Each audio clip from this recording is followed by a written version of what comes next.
O súbito frenesi nos Estados Unidos não foi causado por política, mas por uma viagem escolar de 5 dias a São Paulo, Brasil, que deixou os cidadãos de sua cidade natal, Manhattan, perplexos. Os pais estavam em pânico e a mídia nacional se perguntava o que aquelas estudantes de Manhattan teriam visto no Brasil que as fazia desejar que o seu próprio país se brasilificasse. Ninguém previu que uma breve incursão brasileira abalaria o público americano. Tudo começou com uma série de vídeos, carregados por 26 alunas da academia Vistalon, a escola particular mais prestigiada de Manhattan. Os vídeos se tornaram virais de repente nas redes sociais. Em 2 dias, a São Paulo aos nossos olhos se espalhou. Jornalistas de tecnologia, críticos culturais e até pais em todos os estados debatiam a mesma coisa. O Brasil é mesmo assim? Na sala dos professores da Academia Vista, Clark W. Moore encarava a tela do seu celular que não parava de vibrar. As notificações não paravam de chegar. Convites para entrevistas em canais de TV, e-mails do conselho escolar e mensagens de pais ansiosos para saber quando a viagem de estudo ao Brasil poderia ser remarcada. Clark soltou um longo suspiro, exausto, mas secretamente orgulhoso. Em 18 anos de carreira como professor de história e coordenador de programas internacionais, ele nunca tinha visto uma viagem escolar causar tanto alvoroço. Ele se lembrava do período de preparação 1 ano antes, quando o nome do Brasil surgiu pela primeira vez como um destino candidato para a visita. Clark enfrentou o ceticismo típico dos pais da alta sociedade de Manhattan.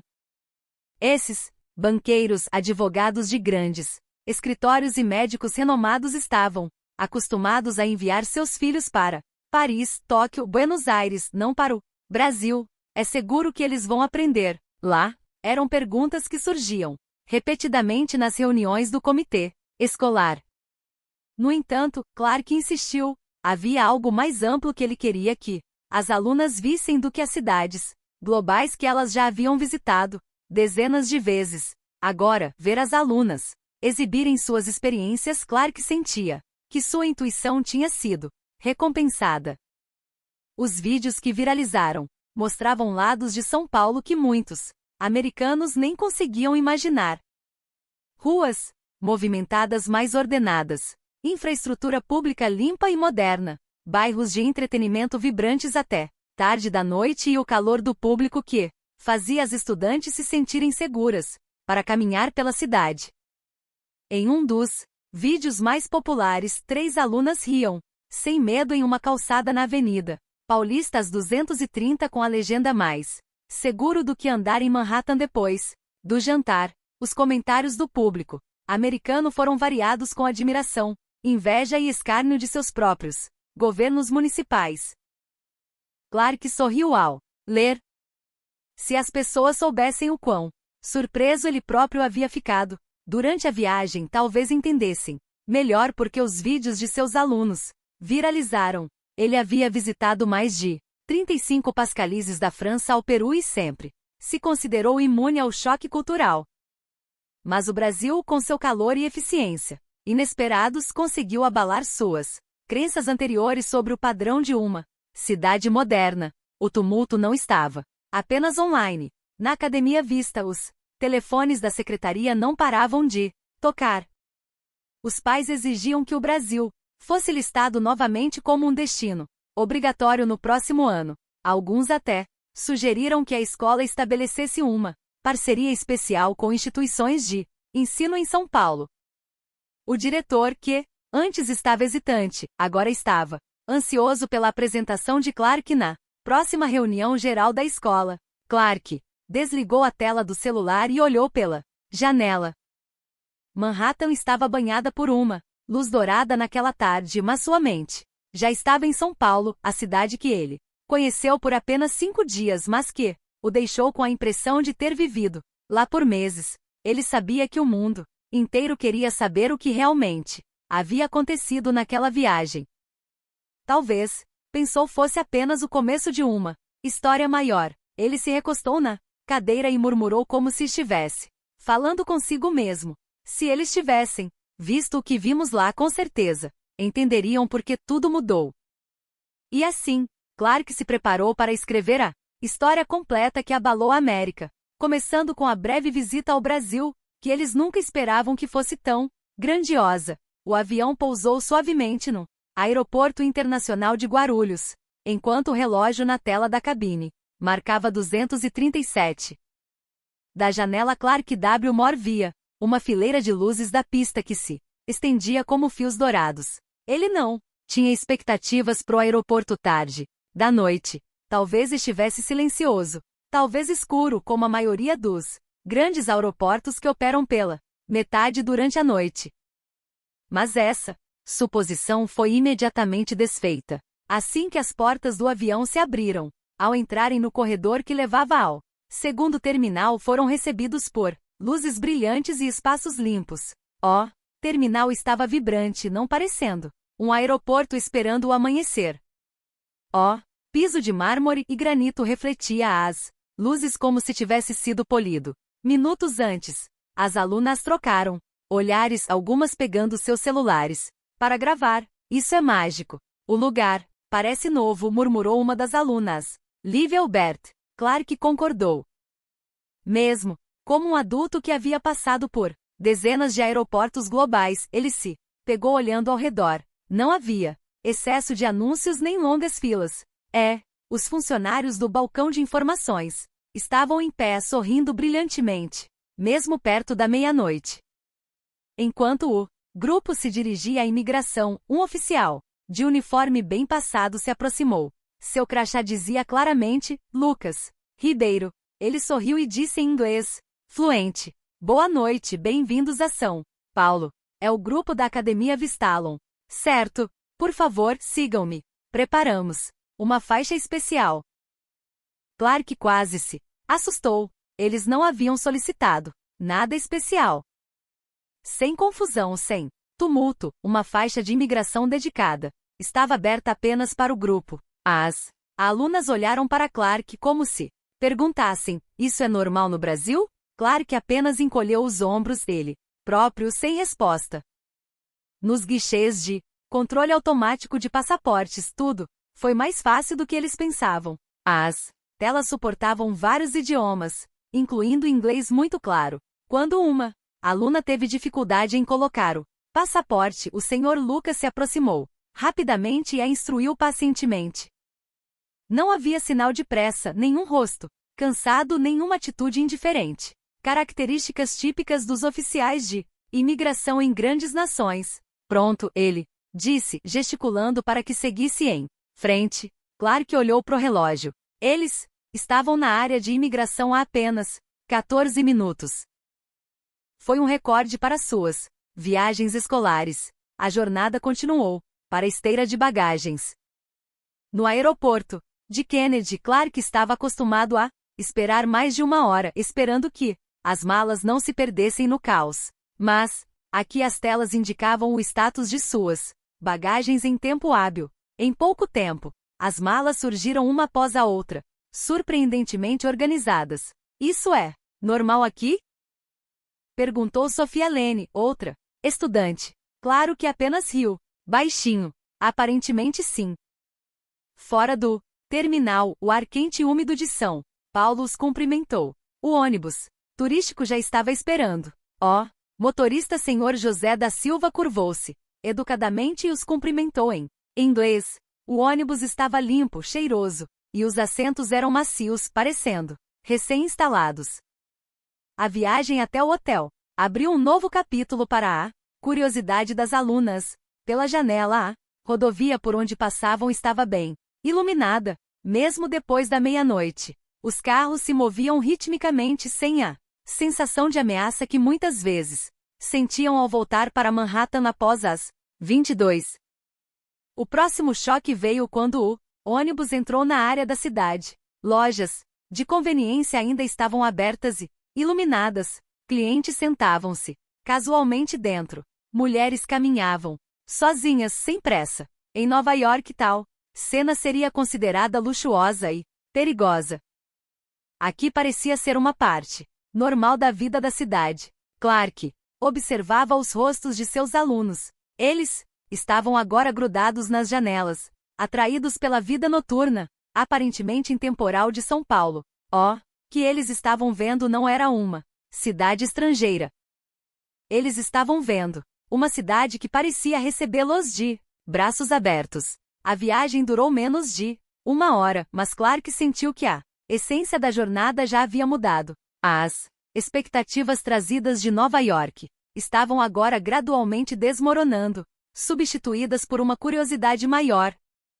Se o começo é assim, pensou Clark, o que mais eles descobrirão amanhã? Assim a experiência deles no Brasil abriu um novo capítulo, quando Clark W. Moore foi acordado por batidas apressadas na porta. O relógio digital no quarto do hotel marcava 5 da manhã. Ele abriu a porta sonolento e encontrou 3 alunas, Lívia, Sofia e Marlon, paradas ali com olhares cansados mas famintos. Senhor Moore, estamos morrendo de fome, sussurrou Sofia, segurando a barriga.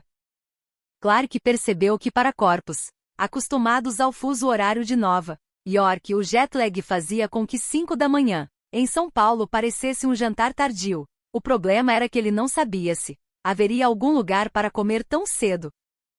Depois de acalmar as alunas, Clark desceu ao lobby para perguntar à recepcionista. A jovem recepcionista sorriu, inclinou a cabeça ligeiramente e disse que havia uma padaria tradicional que abria antes do amanhecer. É muito perto, senhora. 2 minutos a pé. Clark mal podia acreditar.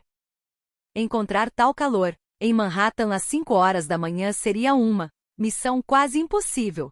Mas aqui a cidade parecia já estar acordada antes do sol nascer. Ele voltou ao seu andar, reuniu mais 7 alunos que também estavam sem sono e juntos eles caminharam sob a luz quente do amanhecer paulistano.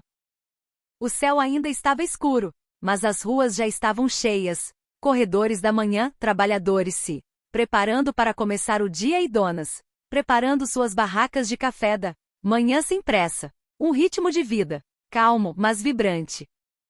Não demorou muito para encontrar em um lugar uma padaria simples e limpa com o nome ponto certo. O vapor saía de um grande balcão de salgados, exalando um aroma tentador de pão na chapa e café. Alguns clientes locais sentavam-se casualmente olhando as notícias em seus celulares, como se fosse um ritual matinal que nunca mudava. Uma senhora de meia-idade com um avental, a Dona Maria, sorriu calorosamente ao ver o grupo de estrangeiros entrar. Bom dia, ela disse gentilmente e depois complementou, em um português simples. Querem café com pão na chapa? Clark acenou, sim. Por favor, 8 de cada. Dona Maria se moveu agilmente. Em pouco tempo, pães na chapa, quentinhos e crocantes, acompanhados por um café coado, estavam na frente deles. As alunas olharam para o prato com curiosidade genuína. Lívia foi a primeira a provar uma mordida e seus olhos se arregalaram. Meu Deus, isso é incrível, ela disse, a voz baixa, mas cheia de admiração. As outras alunas seguiram um exemplo. Em minutos, os pratos estavam vazios. Quando chegou a hora de pagar, Clark quase se assustou. O custo de 8 cafés completos com pão na chapa era de menos de 10 americanos, cerca de R$50. Ele olhou para Dona Maria, que sorria genuinamente enquanto lhe dava o troco. Obrigado, senhora, ele disse baixinho. Aquele sorriso sincero e não forçado silenciou as alunas. Havia um calor indescritível ali. No caminho de volta ao hotel, passaram por uma padaria de esquina. Alguns alunos queriam snacks. Então, claro, assim que as portas automáticas de vidro se abriram, um sopro de ar fresco e o cheiro de doces os atingiram. As prateleiras estavam bem organizadas, com uma variedade impressionante de produtos. A loja parecia mais limpa e organizada do que a maioria das lojas de conveniência que Clark frequentava na América.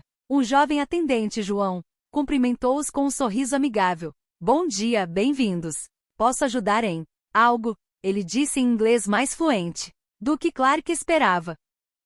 As alunas correram para a prateleira de bebidas, maravilhadas com a variedade de sucos de frutas exóticas, guaraná mate gelado e iogurtes locais. Elas acabaram comprando algumas bebidas apenas por curiosidade. Perto do caixa, Lívia anotou um totem de serviços multifuncional. Senormor, aqui você pode pagar contas, comprar ingressos e até enviar encomendas. Clark leu o menu na tela e acenou com admiração. Aparentemente sim. O pagamento foi rápido, a caixa foi simpática e não havia olhares desconfiados, mesmo que fossem turistas. Tudo parecia leve e fácil. Ao saírem da loja, o sol começou a subir atrás dos edifícios da Avenida Paulista. Clark parou um momento e olhou ao redor. As pessoas se moviam sem pressa. Pequenas lojas já estavam abertas, as ruas estavam limpas e o ar da manhã trazia o cheiro da cidade, começando seu dia com confiança. Ele percebeu algo. Em Nova York, a conveniência 24 horas geralmente significa risco ou custo alto. No Brasil, parecia ser algo natural, parte do pulso da cidade. As alunas caminhavam à sua frente conversando animadamente sobre o pão, as bebidas locais e o calor de Dona Maria e João. Clark sorriu. Aquelas interações simples da manhã, sem luxos, sem cantos cortados, haviam-lhes dado uma primeira impressão do país. É o calor brasileiro, pensou Clark. E isso foi apenas a primeira manhã. O segundo dia começou com céu limpo e as alunas cheias de energia desde cedo. Clark viu o entusiasmo, especialmente em Lívia. Bert, a mais curiosa, que não parava de fazer perguntas sobre a cidade desde o dia anterior. Hoje Lívia parecia ansiosa para experimentar algo que elas viam muito em vídeos, o metrô de São Paulo. Quando o grupo entrou na estação, Clara ouviu suspiros de admiração quase simultâneos. A estação era tão limpa quanto o lobby de um hotel. O piso brilhava sem sujeira ou marcas de chiclete. As paredes estavam impecáveis, e o ar estava fresco, sem o cheiro de mofo ou barulho de metal batendo que caracterizavam o metrô de Nova York. Isto é surreal, sussurrou Lívia, tirando fotos. Ao descerem para a plataforma, outro choque. As filas eram ordenadas. Os paulistanos ficavam pacientemente atrás da linha de espera. Ninguém furava a fila, mesmo com o trem se aproximando. Os painéis eletrônicos mostravam o tempo de chegada em segundos. E no exato momento em que o número chegava a 0, as portas se abriam. Pontualidade ao segundo. É real, mesmo? Exclamou Marlon espantada. Dentro do vagão, o ambiente era igualmente confortável. As cadeiras azuis escuras e claras estavam alinhadas. Os passageiros deram espaço para o grupo. O que mais surpreendeu as alunas foi que mesmo quando o trem entrou no túnel subterrâneo, a rede de celular permaneceu forte. Simor, nem o Wi-Fi da nossa escola funciona às vezes. Lívia reclamou enviando fotos. Clark apenas riu, pois não conseguia encontrar uma resposta melhor. A próxima parada os levou ao Parque Ibirapuera. O céu azul se estendia sobre um vasto pedaço de floresta urbana repleto de árvores, grama verde e pistas de corrida bem conservadas. Os paulistanos já haviam tomado conta da área. Alguns corriam, outros praticavam tai chi, faziam ginástica e brincavam com seus filhos na grama. Clark notou que as alunas ficaram impressionadas com a infraestrutura pública, que era limpa, gratuita e totalmente utilizada pelos cidadãos. No ZEUA, instalações semelhantes geralmente exigiam taxas altas ou estavam frequentemente em mau estado. Um senhor idoso, fazendo exercícios em um dos equipamentos de ginástica do parque, convidou Lívia a tentar também. Embora seu inglês fosse limitado, ele explicou, com um sorriso amigável e gestos. Lívia o seguiu. As outras alunas riram vendo aquela pequena e calorosa tentativa de comunicação.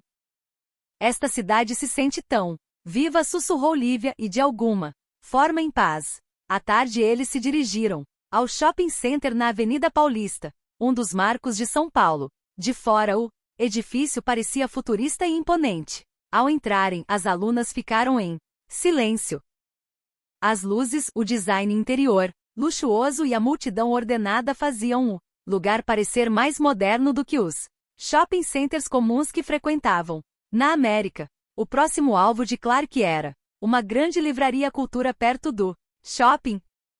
Ele queria mostrar algo que raramente era visto pelos turistas, a cultura de leitura da juventude brasileira. De fato, a livraria estava cheia de estudantes universitários e jovens profissionais, todos parados ou sentados no chão, lendo em silêncio. As pessoas aqui realmente leem.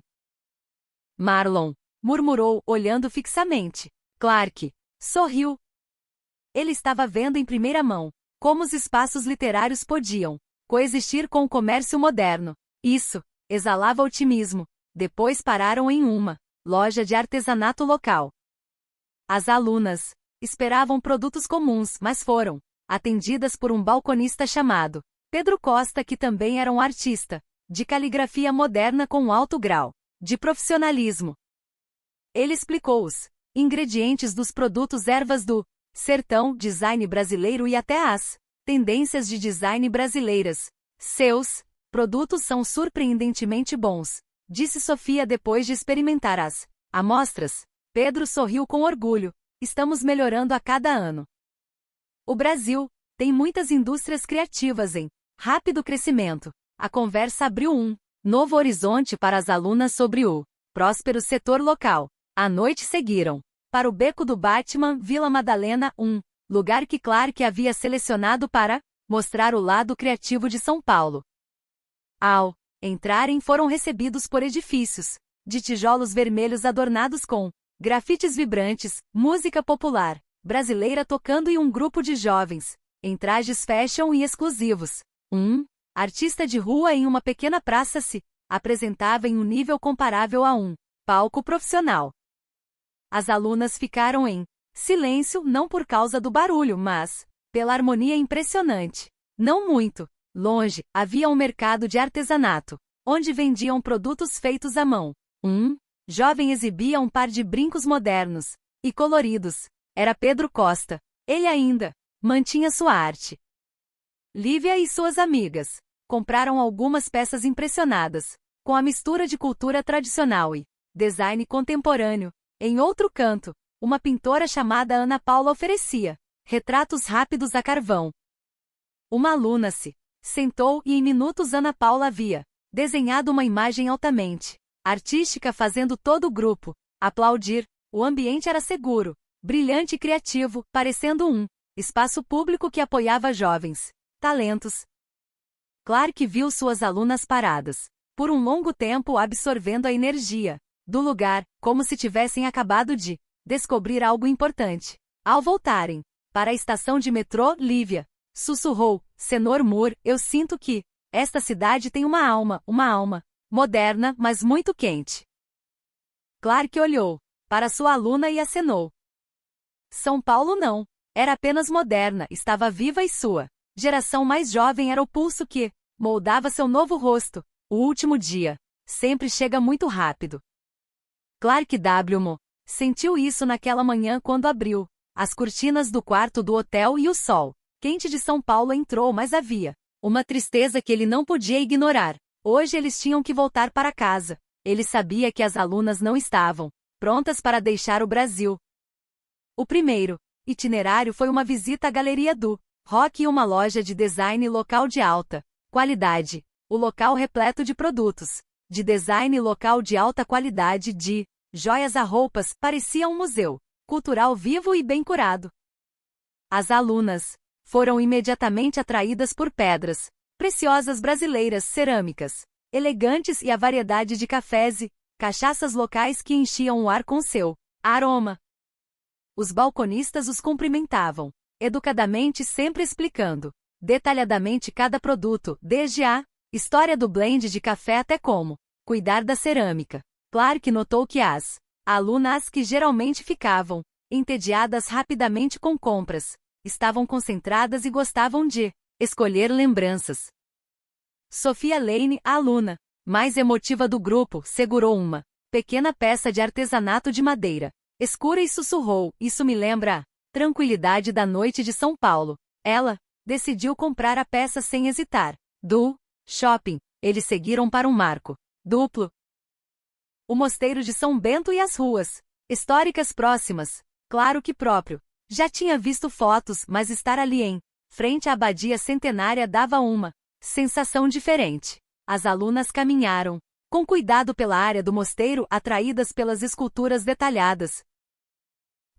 Aroma de incenso e atmosfera religiosa pacífica. O guia explicou o espírito inclusivo da coexistência de diferentes religiões ali. Quando saíram da abadia e viram a cidade moderna bem ao lado, Sofia parecia esfregar os olhos. É tão lindo, não apenas o edifício, mas a mensagem que ele transmite. Ela gaguejou. Claro que sentiu o mesmo. Em um mundo frequentemente cheio de conflitos de identidade, a harmonia entre tradição, modernidade e diferentes crenças parecia uma esperança. Naquela tarde, eles se dirigiram ao aeroporto de Guarulhos. O ônibus se movia lentamente, como se o tempo estivesse desacelerando. A atmosfera dentro do ônibus estava quieta. As alunas tentavam absorver suas últimas vistas das ruas de São Paulo, dos edifícios, das pontes, das árvores. Nas calçadas, tudo parecia um fragmento de memória que elas queriam guardar para sempre. Ao chegarem ao aeroporto, Clark percebeu que a verdadeira batalha para conter as lágrimas havia começado. À medida que as malas eram descarregadas, os bilhetes de embarque preparados. As alunas se aproximavam dele, uma por uma. Senhor Moore, podemos voltar? Sofia, com a voz embargada, perguntou. Clark acariciou o ombro da menina? Espero que sim. Eu realmente espero. Ao caminhar em direção ao portão de embarque, várias alunas olharam para trás, tirando fotos do terminal moderno e impecável. Elas não queriam esquecer nada daquela viagem. Quando o avião decolou e as luzes de São Paulo diminuíram abaixo, leves soluços vieram de alguns assentos. Clark fechou os olhos, deixando as memórias dos últimos dias se repetirem em sua mente como um filme. 2 dias depois, o avião pousou em Nova York. O ar frio de Manhattan os cumprimentou, um contraste gritante com o calor de São Paulo. Na chegada, os pais esperavam ansiosamente. Seus rostos imediatamente mostraram surpresa quando seus filhos, em vez de cansados, começaram a contar a história extraordinária de sua experiência no Brasil. Eles têm rede de celular no túnel do metrô. As pessoas podem caminhar com segurança à noite. Você consegue imaginar? Você deveria ter visto o metrô. Tava mais limpo do que o nosso aeroporto. Clark viu que os pais estavam em silêncio, despreparados para enfrentar histórias tão positivas, admiradas. Dias depois, o frenesi começou. Os vídeos que as alunas carregaram durante a viagem se espalharam pelas várias plataformas de mídia social americanas. Os internautas compararam a infraestrutura de São Paulo com o estado atual de suas principais cidades. Alguns admiraram, outros se revoltaram, mas o mais chocante foi a centena de comentários que questionavam por a América podia fornecer serviços públicos tão bons quanto o Brasil.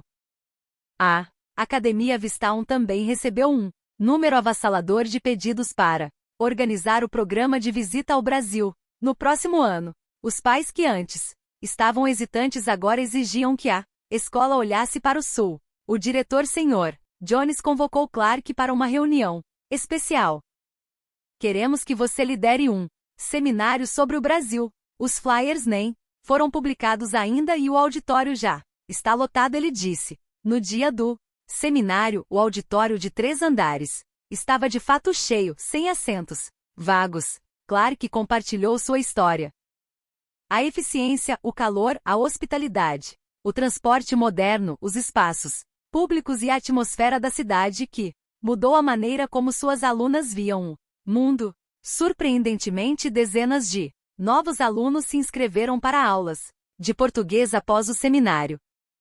Alguns até começaram a seguir músicas e filmes brasileiros que haviam descoberto pelas recomendações dos alunos que haviam acabado de retornar. Naquela noite em casa, Clark sentou-se perto da janela, olhando para Manhattan. Sua mente Voo de volta para a primeira manhã deles em São Paulo. O calor. Ponto certo. De Dona Maria, o milagre do metrô. A música de rua do Beco do Batman e as lágrimas das alunas ao deixar a cidade. Ele sorriu levemente. O Brasil as havia mudado, pensou. E talvez, sem saber ele, também tinha sido mudado.